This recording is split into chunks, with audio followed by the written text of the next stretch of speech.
我是谁？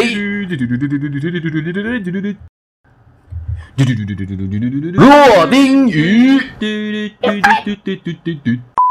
呢屆賽球咁啊，聽聞遊戲更新嘅時候咧，亦都同時間更新咗球球海獅嘅掉寶率喎。而家佢話所跌嘅鑽石同埋大堆金幣記錄比一般星人球所出現嘅更加大喎。咁究竟係咪真嘅咧？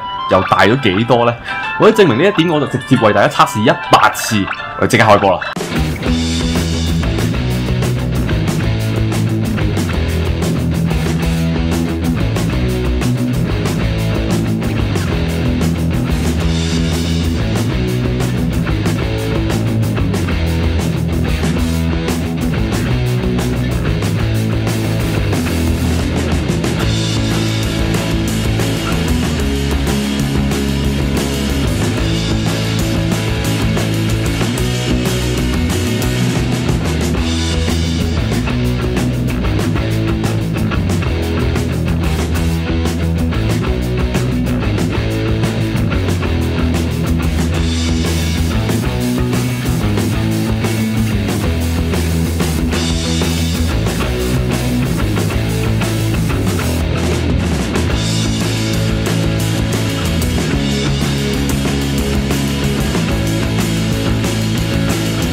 我開心嘅時間過得特別快，咁就測試完啦。咁右邊嘅數據咧就係咧每6個鐘頭所出現嘅精靈球所跌嘅物品100次嘅結果。咁而左邊咧就係我哋啱啱測試完球球海獅嗰100次嘅結果啦。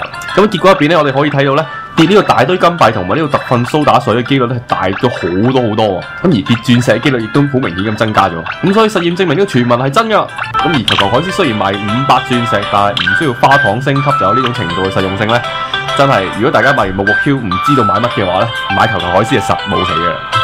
另外亦都有好多觀眾問我，佢話例如黃經由爆咗不變之石咧進化咗之後係咪冇得再進化啦？咁其實答案咧係可以再進化嘅，不過咧要透過呢個事件觸發到先得。首先你嘅鯉魚王唔可以升到爆 level 啦，咁然後咧就特登去輸咗場比賽，咁就有機會出現呢個培育專家噶啦。將你隻鯉魚王放俾呢個培育專家，咁就有機會咧就會進化成鯉魚王噶啦。不過如大家所見啦，特殊花紋嘅魚咧，只係會進化成一般嘅鯉魚龍啫，而黃金鯉魚王依然係可以進化到呢隻紅色嘅鯉魚龍噶。所以如果大家之前未有黃金鯉魚王，但係又手快進化到鯉魚龍嗰啲咧，就唔需要灰心啦。我今次講到呢度啦，希望幫到大家，再見。